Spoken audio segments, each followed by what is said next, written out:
Okay. Here we go. The icebox seems to be unplugged. It must have been off for a while. Most of its contents were half melted.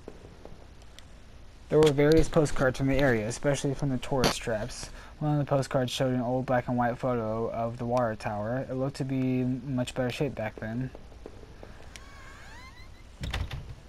What had I seen? Norman was dead, but I had no idea why. I didn't know what he could be involved in, how he could be involved in all this, but the thought of him lying on the floor up there was sickening. The only comfort I had was that the gun I still carried, but was it really a comfort or a curse? The rain was coming down hard, but at least I was close to home. It wouldn't be long before I got my answers. Alright, here we go. Check that out in a second. So many doors, so many options. 3 doors all far away from each other. 4 doors.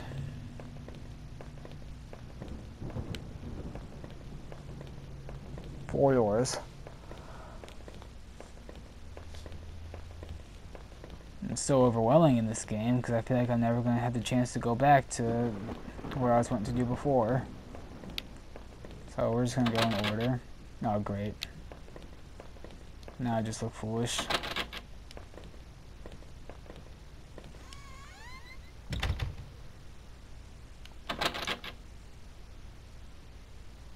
That door only led me back. I had to find that.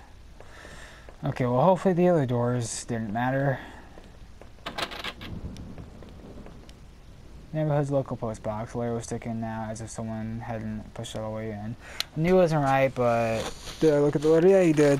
There was no return address, but the envelope was addressed to Norman. Carefully, I tore it open, looked inside. Looked inside. Stay away, she's mine. That was it. No signature. No other information.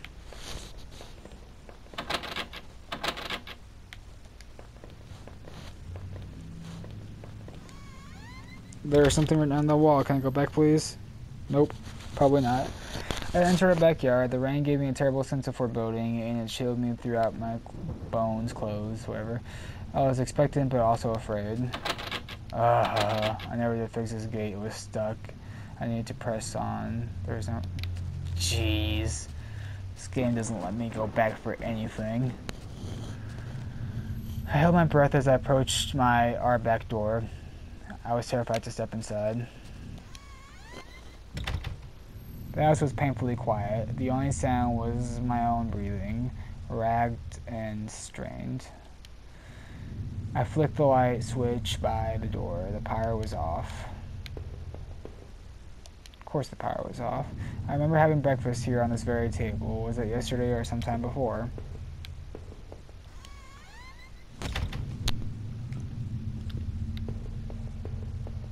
Okay, what are my options? There was a small pile laying on the floor in front of the mail slot. How long had I been away? Why hadn't Rachel picked this up? Most of the contents were bills. There was a credit card bill there. Did I open it? Sure. I don't know why you would, but sure. To my surprise, it said something about canceling my credit card due to non-payment. What the hell? Dang, boy, you've been knocked out for a while. Let's go look upstairs.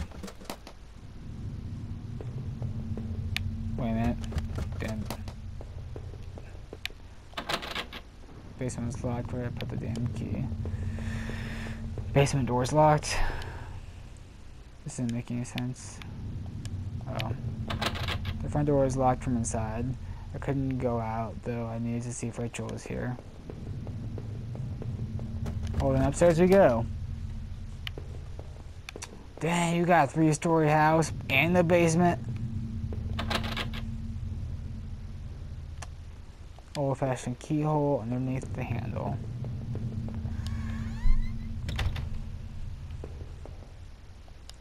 I found the last missing piece from my wallet. The old photo of Rachel and I stared back at me. Wouldn't it be Rachel and me? Because it went, yeah. Reminded me of better times. It didn't make me feel terribly comfortable. Did I keep it anyway? Sure. I replaced the photo in my wallet, feeling like I had got a part of my life back. Oh, I replaced the old gross photo. Still, the image made me uneasy. Why had I thrown it away? Alright, got another trophy. Stolen identity. Our television. I had purchased it before I knew I was going to lose my job. So, what was that guy's name? Nathan? It wasn't Nathan. I felt pretty guilty about it afterward, but by then it was too late. Nathan. What was his coworker's name? I wasn't Nathan, but I'm gonna say it was Nathan. But yeah, so I lost my job. Nathan was more chill about it, and Rachel left me for Nathan. Nathan, right? No, it's not Nathan. I don't remember it. Our hallway mirror had been smashed into pieces, scattered among the floor.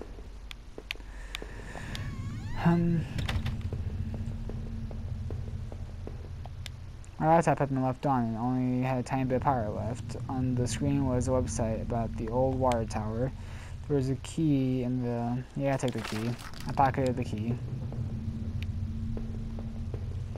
So this is either going to lead to the basement or that weird old keyhole place.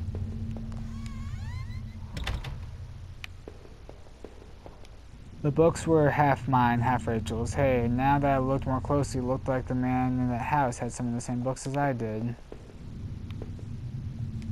There was a suitcase on the bed. It was Rachel's. I remembered it from the trip that we took out west.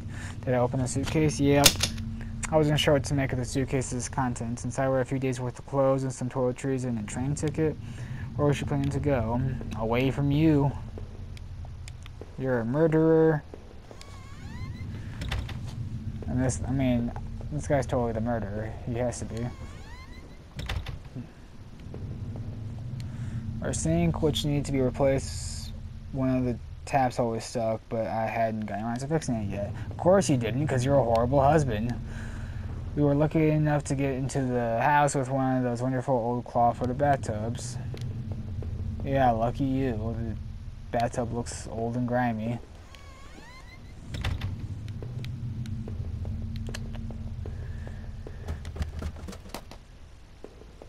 Yeah, she's cheating on you, and I don't blame her. This is not the room I wanted.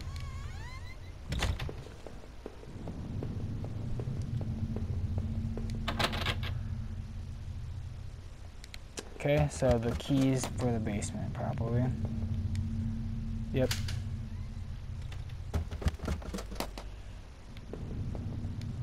There were old Christmas decorations in the box. The garbage bags were stuffed with old paint cans and supplies. There was a dirty old key here. Did I take the key? Yeah, you did. I know what unlocks, hopefully, that door upstairs. Old clothes, tools, and other things. Well, oh, what's that? I put up this divider last summer so we could create a separate room in the basement. I hadn't finished it yet, so the door was stuck, and the drywall was poorly installed. I might have been able to break through if I had found something heavy enough. Of course you didn't finish it, because you're a horrible husband. You buy expensive things when you don't have a job, lose your job, and is negative Nancy about it.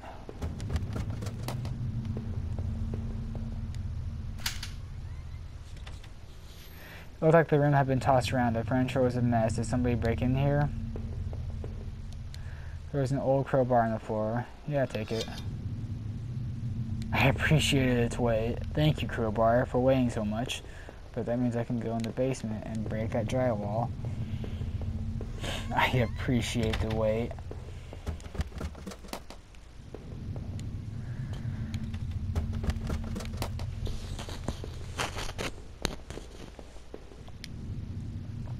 Yeah, you did. With a heave. Smashed a hole big enough to step through. As I stepped through the broken wall, my breath caught in my throat. What was it? Was Rachel down here? Was she okay?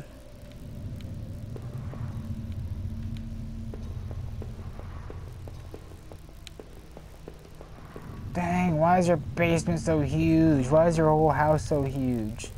Don't look. A filthy-looking pile of rags had been dumped in the corner. The stench of them was awful and made my eyes water. I was terrified to even touch the pile to see what lay within, but I knew I had to. I had come this far. After all this searching, after all I had seen, when I looked within the rags, did I finally find my Rachel? Look in the bags.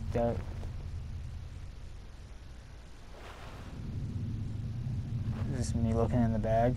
Wrapped within the filthy rags, pale and still, was Rachel.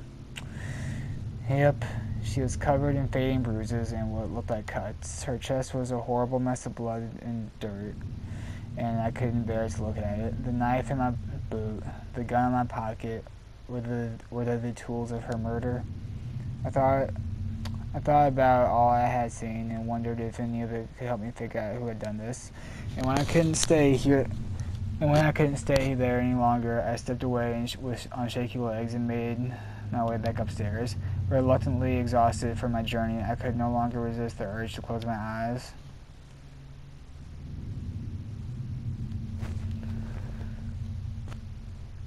So you just went upstairs and passed out. Grim discovery. Alright. That's a good pause point.